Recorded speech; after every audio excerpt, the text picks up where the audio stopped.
Sir Mark, no?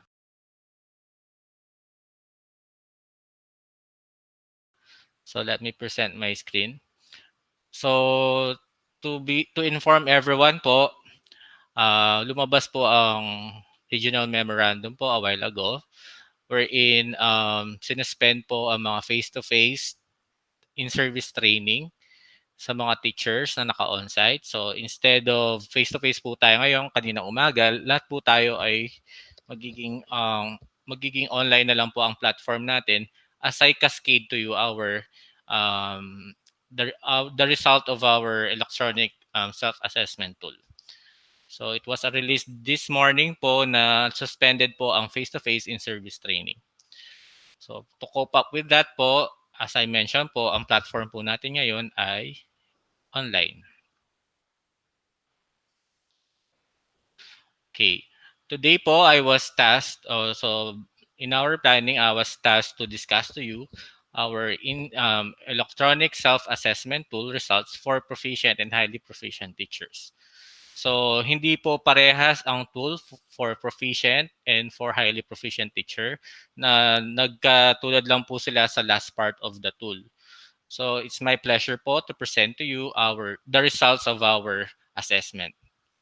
So it was reminded this morning po na lahat po ng mga data dapat po kung magkakaroon po tayo ng mga survey questionnaires, kung magkakaroon po tayo ng mga feedback when it comes to education platform or mga feedback when it comes sa mga tool or any kind of survey po. As much as possible po, hindi natin inuhulaan yung mga data. As mentioned by Sir Hermes po, kasi po, pag ang data dinaya natin, naging complacent tayo sa result, it has a long-term effect. Especially, for instance, dinaya natin ang number of students, the total number of students. So dahil nagre-rely po ang number of teachers sa number of students, pag dinaya natin ang number of students, ang tendency na nun, makikita sa central or makikita po sa taas na we really need more teachers wherein hindi dinaya lang natin yung data. So it has a long-term effect. So as much as possible po, when answering a survey questionnaires or any kind of feedback po, so dapat po based on experience, based on our experience or based sa at ninanamnam po natin kung ano po talaga yung content ng survey questionnaires. So let me allow you to present my screen. So before we start po, let me give you a food for thought. Sabi niya, extraordinary claims require extraordinary evidence. So you will say that a person is credible if he has a certain or it has a certain he shared a certain claim with facts. So hindi siya based on opinion. So lahat po ng mga sinasabi niya based on facts or based on the study. So today po, nag-conduct po tayo ng seminar about ICT and critical thinking because we already saw the result of our ESAT. So ang claim natin is to conduct a seminar about ICT and about critical thinking skills kasi meron tayong evidence na pinakita which is yung ESAT natin. So yun po ang sinabi ni Carl Sagan. Okay, so what is the objectives of ESAT or Electronic Size Assessment Tool? So lahat po tayo nakasagot ng ESAT, di po ba? Lahat po tayo ni-require ng ating mga head teachers na magsagot ng ESAT. Okay? So si Sir Sir po at yours truly, kami po ang nag-collate ng data para po mapakita kung ano po talaga ang needs ng mga teacher ng Francisco G. Nepomuceno Memorial High School. Both junior high school and senior high school. Okay, so what's the objectives of ESAT? First po, to identify the performance expectation in which competencies to focus on. So through that tool po, malalaman natin kung saan po tayo magfo-focus, saan po tayo, ano yung mga competencies na kailangan natin i-inculcate sa mga teachers. Second, monitor the progression or improvement of teacher competency. So through this kind of tool po, we already identify kung saan spot, saan area nag-improve o kailangan na magkakaroon ng kailangan natin ng priority development plan para po ma-address po yung mga needs ng mga teacher. Third objective po, validate if the interventions are effective. So because of this kind of tool po, we can validate if we really help our teachers to their performance inside the classroom po. Kung talagang through this seminar, natulungan po natin yung mga estudyante at mga teachers. So we can easily validate this kind of tool or this kind of seminar by merely observing you during the classroom observation. Okay. Fourth objective of ESAT is guide tool about goal setting in professional development needs. As I mentioned a while ago, through this tool, we can identify which seminars po ang pwede namin i-cascade o on which seminars po ang pwede namin maibigay sa inyo, maitulong sa inyo.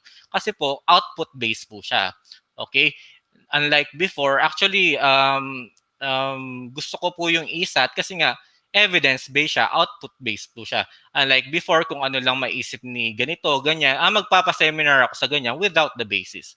So, as required to us last time when I attended the Philippine Professional Standard for School Head, as much as possible, we should show the gap. We should show an evidence na kailangan makonduct ang isang professional development or professional development among teachers po.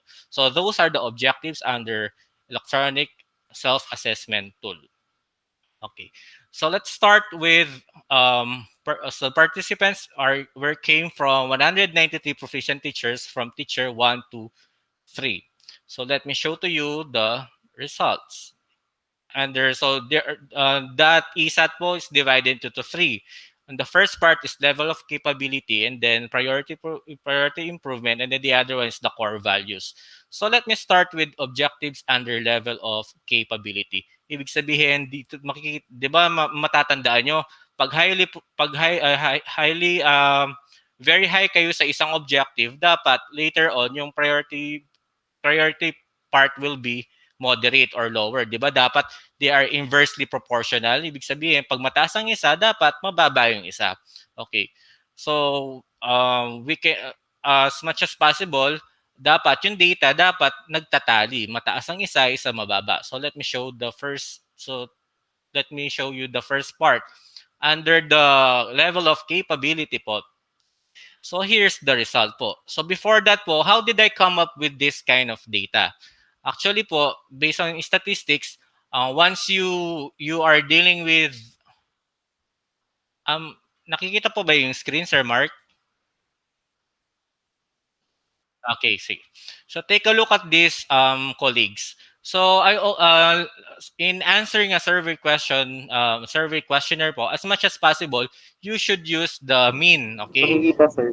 Okay. So makikita po na lahat po ng mga responses nyo po, kinonsider po namin. We have 89 for the very high, 89 for high, moderate we got 14 while 1 for low, okay? So kinuha po namin yung mean po nito kasi I need to consider all the responses of the respondents to make it fair and square, okay?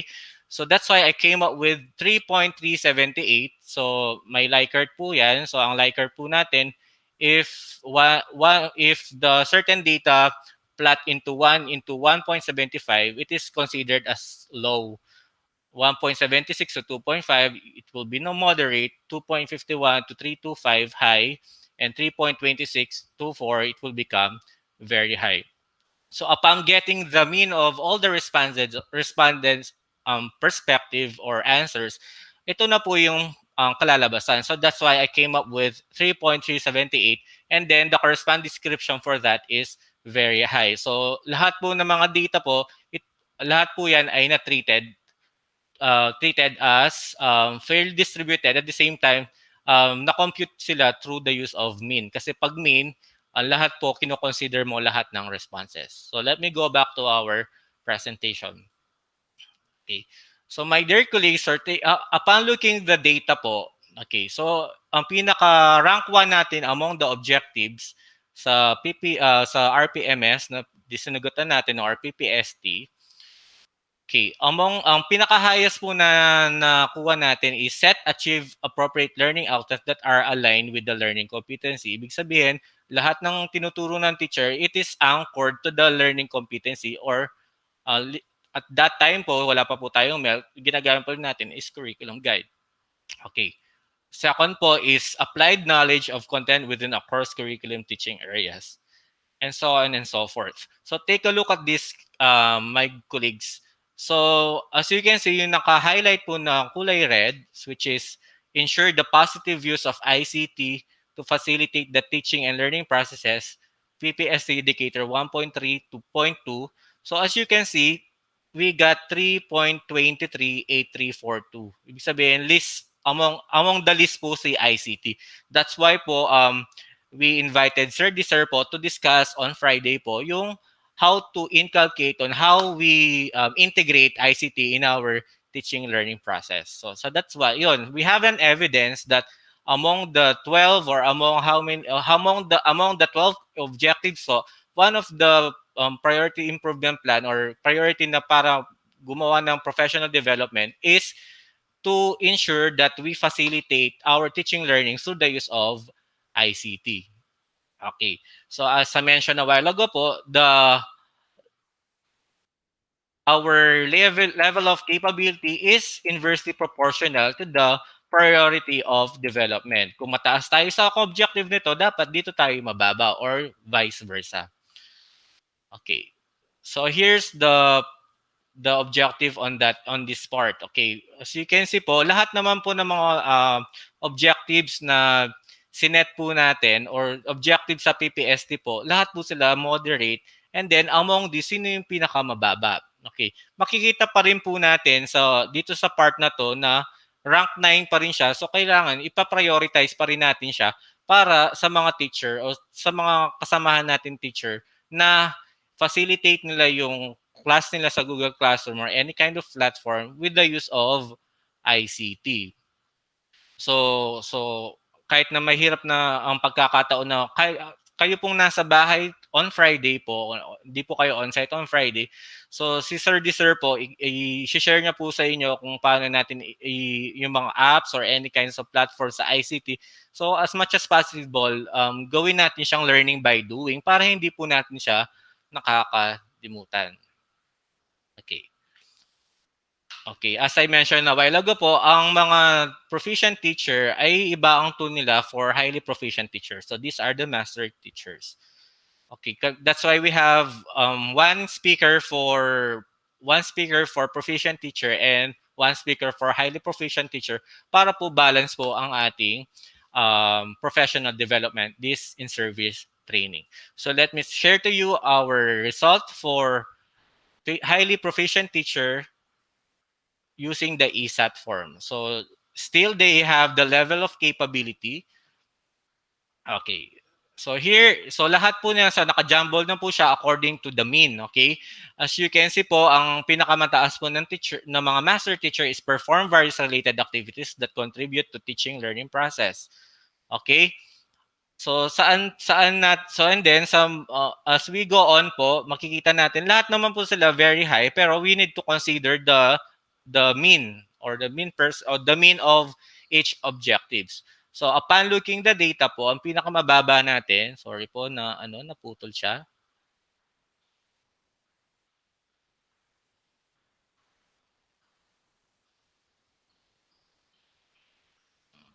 Okay. Ayun.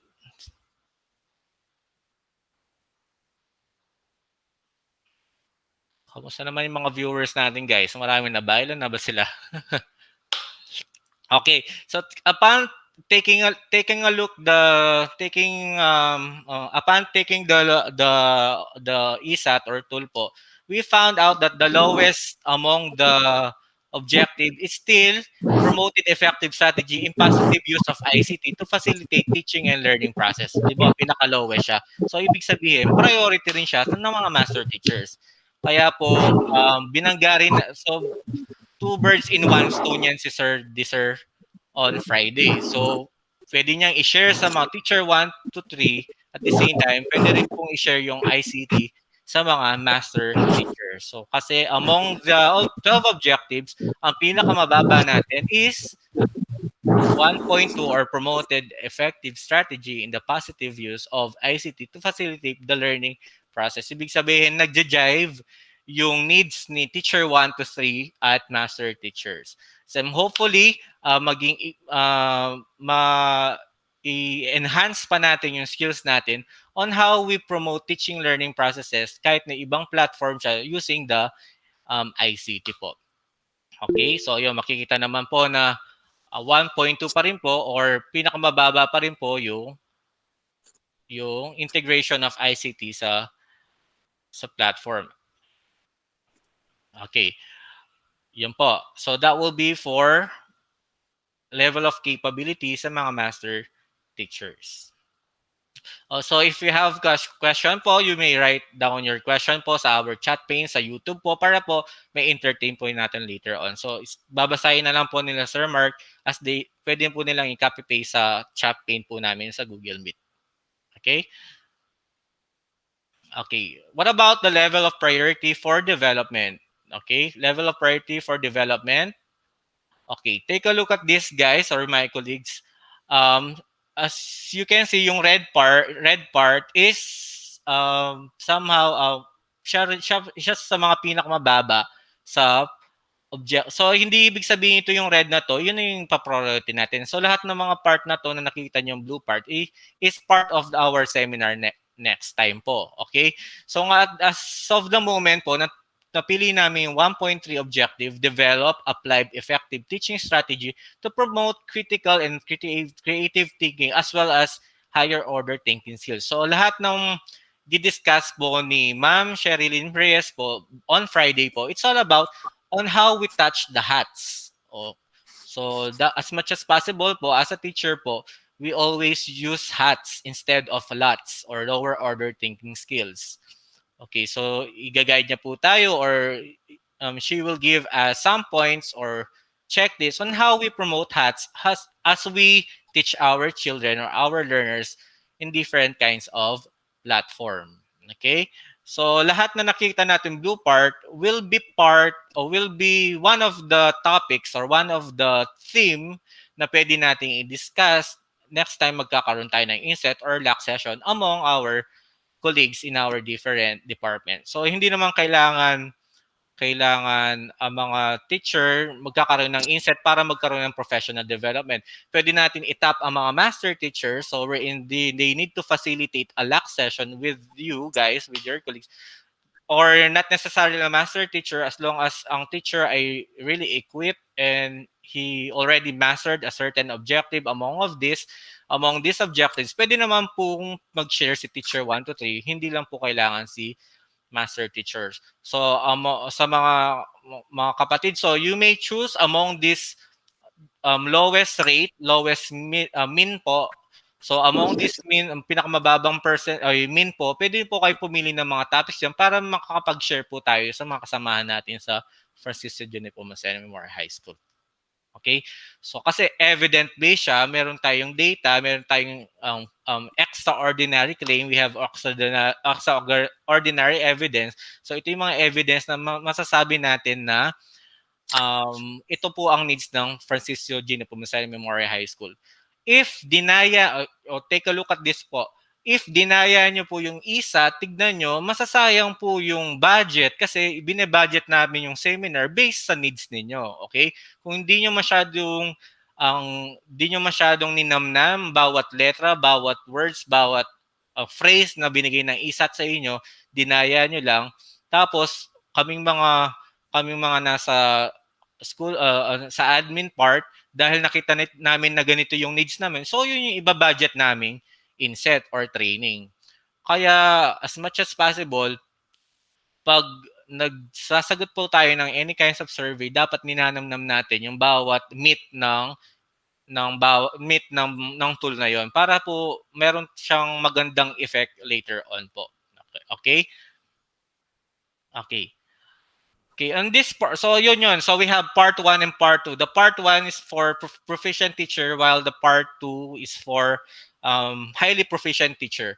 So on this part po, okay, on this part po, parehas na po yung tool ni proficient teacher and highly proficient teacher. So what I did po, inad ko na lang po yung response ni teacher 1 to 3 and responses ni master teacher 1 or 2.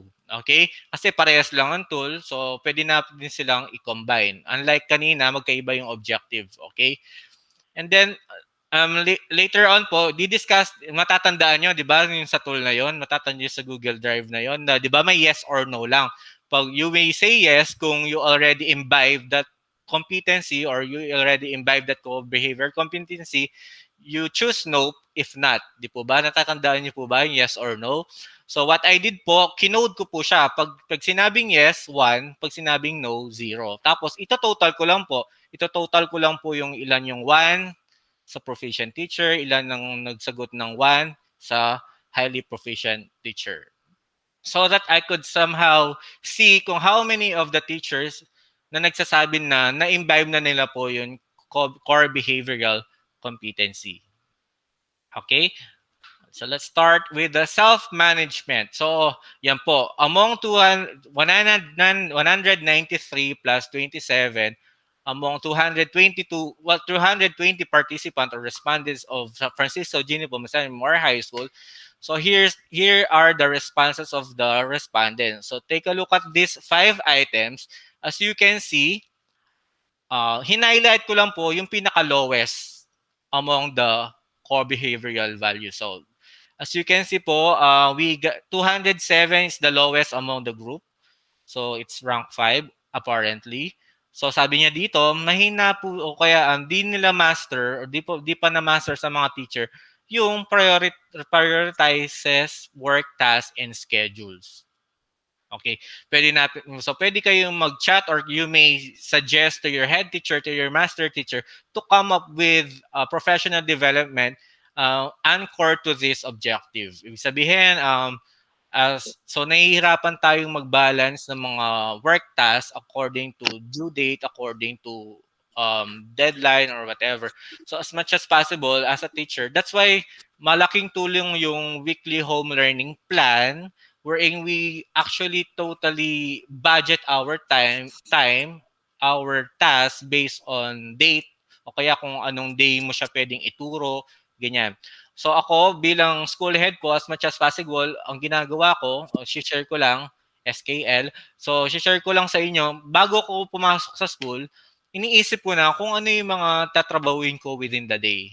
Okay? That's why on my part, on my end po, it is really advantageous on my part kakaroon po kami ng weekly accomplishment report.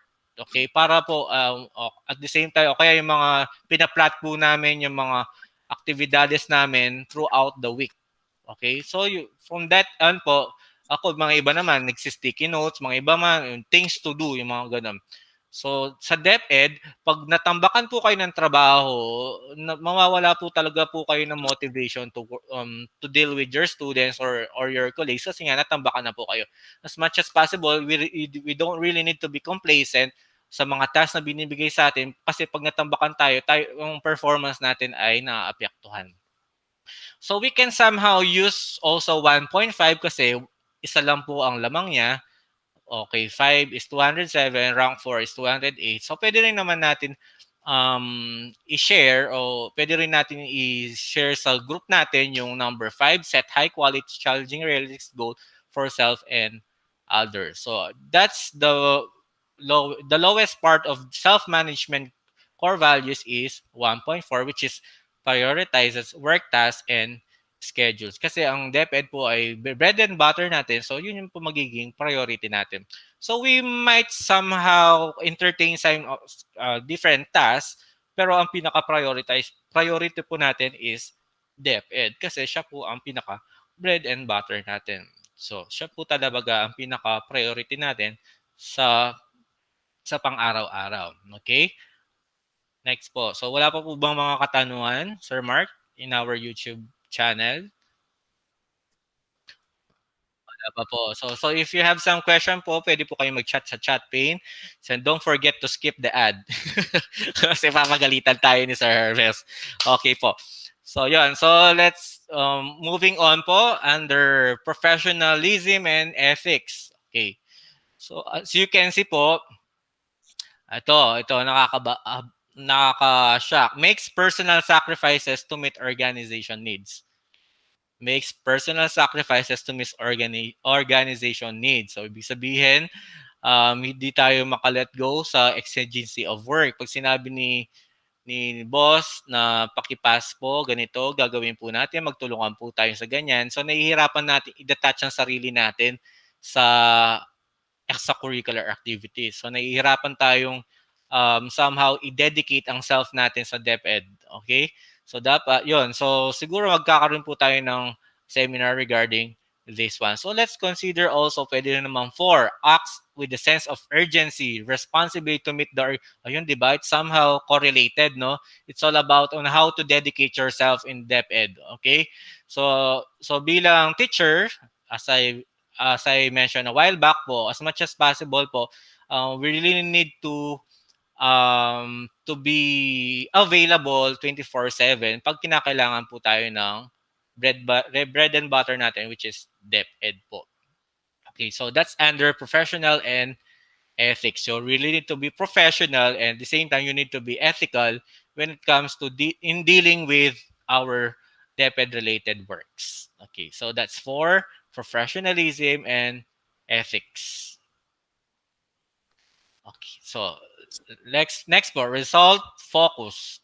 Okay, among these 5 objectives, so obviously po ang 3.3 po ay pinakamababa sa 5. Okay, what is 3.3? Delivers error-free outputs most of the time but conform to standard operating procedure correctly and consistently, able to reproduce very satisfying quality of work in terms of usefulness, acceptabilities, and completeness with no supervision required. Okay, so let me somehow relate this objective in our LAS. So lahat po ba kayo binibigay po yung mga LAS sa mga bata, yung mga papel nila? So ang mga papel po na yan, hindi sila for keeps. Okay? So dapat as we give the LAS, succeeding LAS, dapat palit kamay, binibigay din natin yung mga corrected LAS. Okay? Sabi nga ni Sir Hermes, ang mga data hindi kailangang for keeps. It should be shared. Okay? Para magkakaroon po tayo, natatandaan nyo, we really learn from our mistakes. We really learn from our errors. So, paano malalaman ng bata na hindi nakuha niya yung isang o na-master niya yung isang competency kung tayo po mismo hindi natin pinakita sa kanila kung saan sila nagkamali. So, nagiging repetitive yung process. So, kayo naman dahil, di ba, mas ako, nag-i-enjoy ako pag mayroon akong may remarks ako galing sa teacher na mali yung grammar ko sa ganito, mali yung computation ko sa ganito, mali yung information na naibigay ko. Kung nagbibigay po tayo ng feedback sa mga output na binibigay sa atin ng mga bata. And able to produce very satisfactory quality of work in terms of usefulness, activity, and completeness with no supervision required. So kahit na without the facilitation or without the assistance of our colleagues or with our leaders po, so nakaka-jive po tayo sa trabaho. So doon, so as much as possible, sabi niyo dito, so kailangan pa rin talaga ng technical assistance ng mga teachers. Kasi sabi dito, nahihirapan sila na gumawa ng quality work with no supervision required. Ayun, so doon ibig sabihin di pa nila kayang maging stand alone when it comes sa mga works na binibigay ng DepEd. Ayun. So among our inset po, one of our topics po will be objective 3.3 under result focus, who got 182 responses and it ranked 5. Okay, so let's move on to our next slide. We have teamwork. We have drive, consensus, and team ownership of decision. So ibig sabihin nahihirapan consensus, ibig sabihin, di ba, you consult others. Okay, so pwede tayo magkaroon ng team building. So kung if time permits, if new normals na yung COVID, sana nga po wala na, no? So kung magkakaroon po tayo ng GAD, so usually pwede tayo magkaroon ng usapin, or we have some seminar on how we equip our teachers when it comes sa how to do a good decision kung urgent ba. 'Di ba may mga decision naman na urgent, may decision naman it takes time to do, 'di ba? So, pwede natin pag-usapan, pwede sagad, kung paano natin maturuan yung mga teacher natin na as much as possible, inihingi po natin yung opinion nila bago tayo gumawa ng task. Which is ginagawa naman natin ng mga head, na tinatanong po natin yung mga opinion ninyo kung okay ba yung decision na yun o hindi. Okay? So, pwede natin isama sa mga seminars po natin na tatanungin po yung opinion ng isang teacher to come up with a better decision. Ayun. Okay, so pwede po tayo magkaroon ng seminar about this one. So we got 199 response and it's rank number 5 under teamwork. Okay. Service orientation. Among service orientation objectives, so the lowest objective so far is initiate activity that promotes advocacy for men and women empowerment. So last time, even in our school last time, pag sinabing R&R, hindi naman kailangan ano lang yan, happy-happy. Okay? So somehow ini-inject pa rin po natin yung God doon. So yung pinopromote pa rin natin yung rights ng isang men at isang women. So as of the moment po, dahil Women's Month po ngayon, so pinopromote pa rin natin kung ano yung kahalagaan ng mga kababaihan. Okay, so during the R&R, somehow nagkakaroon tayo ng team building na kung saan yung nasi-share po natin or nagkakaroon po tayo ng camaraderie among our colleagues. So meron tayong during the R&R during the greet and meet moment na dumadagdag yung friends, yung group of friends natin sa isang workplace. So di natin alam na schoolmate pala natin sila, di pala natin alam na kasama natin sila sa private school. So yun, so as much sa pag bilang kaming mga school head, so pwede namin i-promote na magkaroon po tayo ng meet and greet somehow pag okay na po yung panahon na magkakaroon na po ng face to face po talaga para naman i-share ko na lang po din na during the last time po na nagkaroon po kami ng seminar face to face last Friday po. Yung yung nakakamiss na nakikipagtsikahan sa mga katrabaho mo, yung nasi-share mo kung ano yung nangyayari during the pandemic. So, parang nagkulang yung isang araw para mag-share ng mga experiences mo during pandemic. Pati kayo, marahil pati po kayo, no? Nami-miss nyo na rin po yung mga kumari nyo, kumpare nyo, yung mga kasama nyo sa lunch, yung katsikahan nyo. Yun.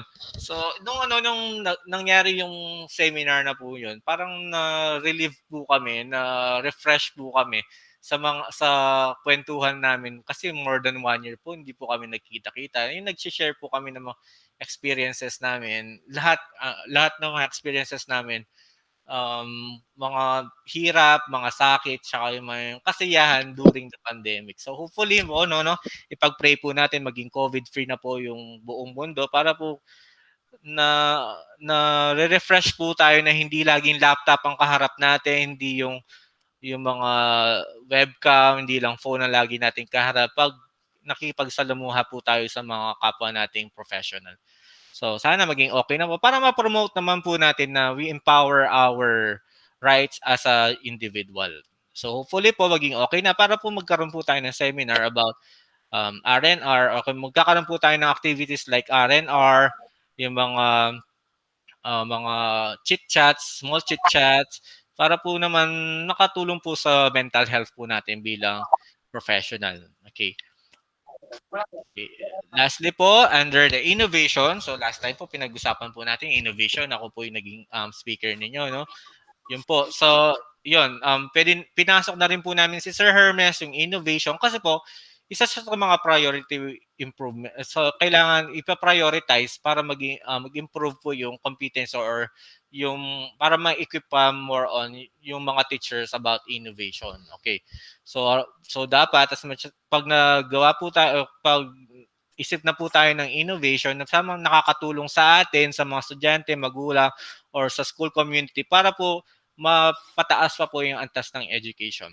So under innovation po, ang pinakamababa po is translate creative thinking into tangible changes and solutions that improve the work unit and organization. Kasi may mga, for instance, si Ma'am Reyes, so may nakaisip na po siya ng innovation sa enrollment. So, less work, less task, at the same time, nakatipid po tayo instead mag-print po tayo ng mga enrollment form. So, Google Form ang ginawa niya. Okay, pati yung mga attendance po, di po ba link na lang po tayo. Naglalag po kayo doon, log in at log out po kayo doon. So instead na pumunta kayo sa school para mag-login and log out, so gumawa po ng innovation yung mga kapwa nating guro para po nakakapag-attendance tayo online. Okay.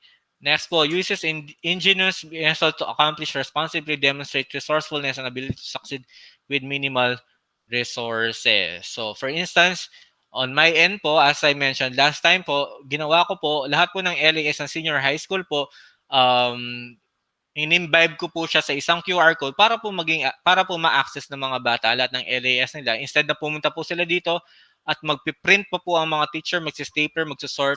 Instead of doing that po, ginawa lang po namin ay through that QR code po ay ma-access po nila yung LAS nila throughout the semester. Okay. So wala pa po ng mga katanungan Sir Mark?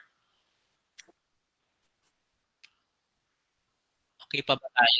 Wala pang tanong. Sigurado po tayo, wala tayong katanungan. Okay, wala pa naman so far, no, Sir Mark? Okay. Okay, so wala pang question na, Sir Mark? Okay, because this is the last slide for this session. So before we end this session po, okay, so let's be reminded po, magkakaroon po tayo ng um, seminar after this po sa FB Live po siya. So, isi-send na lang po namin yung link sa mga head teacher para lahat po tayo ay guided. Lahat po tayo ay makikita po yung FB Live. Sa FB lang po makikita yung seminar on sa assessment, okay? Sa guidance po, okay? So, before we end this session po, let me share to you my favorite quotation na sinabi ni Alvin Toffler. Sabi niya, the illiterate of the first century will not be those who cannot read and write, but those who cannot learn, unlearn, and relearn. So to this seminar, so lahat po ng seminar na binibigay namin, so you could somehow share your thoughts, your idea on that certain topic. Okay?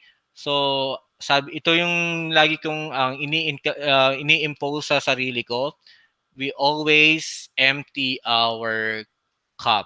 With that po, thank you very much po. Thank you po and stay safe everyone. Maraming salamat po sa pakikinig at maraming salamat po that you grace your time with us po.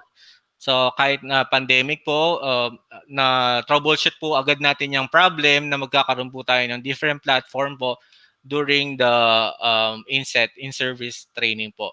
So if you have some question po, so you can chat me or chat Sir Hermes Vargas. Thank you very much and good day and God bless po and stay safe. Thank you very much po. Thank you, Sir Jeff. Reminders na lang po ako niyan. Sir Rufus.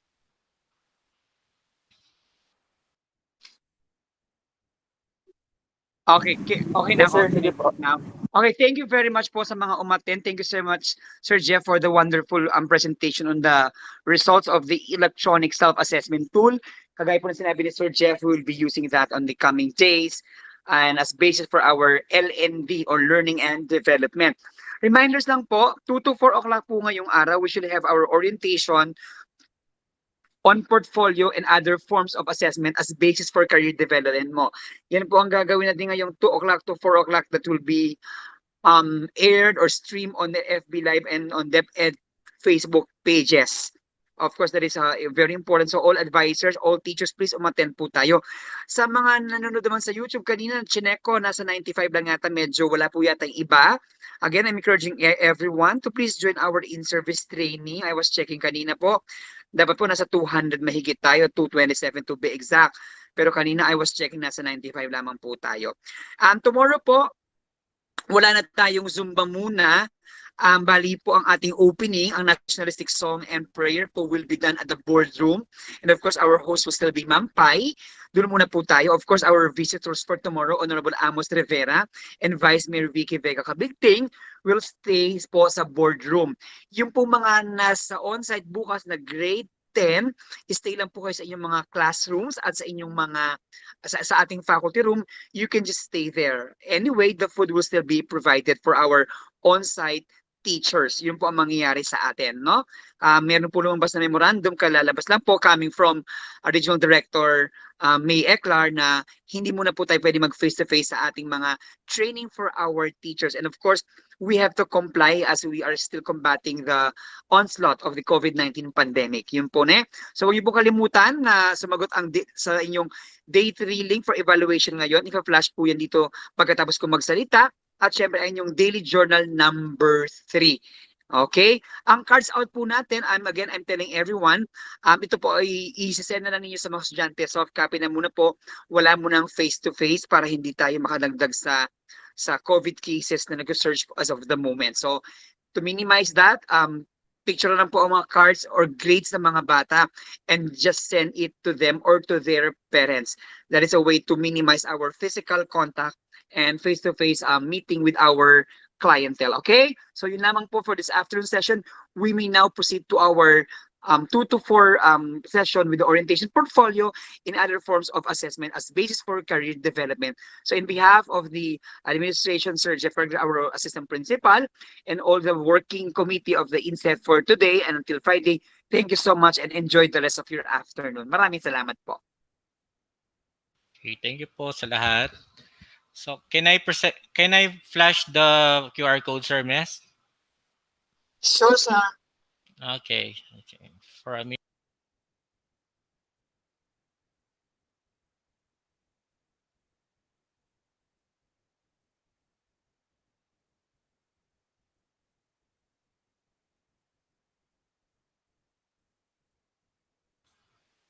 Okay, kindly scan the QR code po for our evaluation for this day. Here's the QR code po.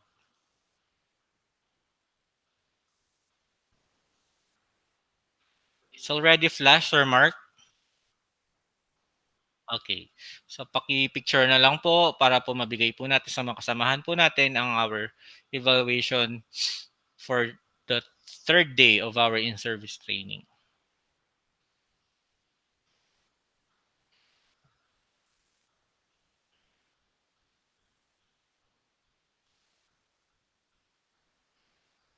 Okay, so count na po ako. 5, 4, 3, 2, and 1. So with that po, thank you very much for tuning us in our in-service training via YouTube channel po at using me po, I'm using Google Meet. Thank you po and God bless po.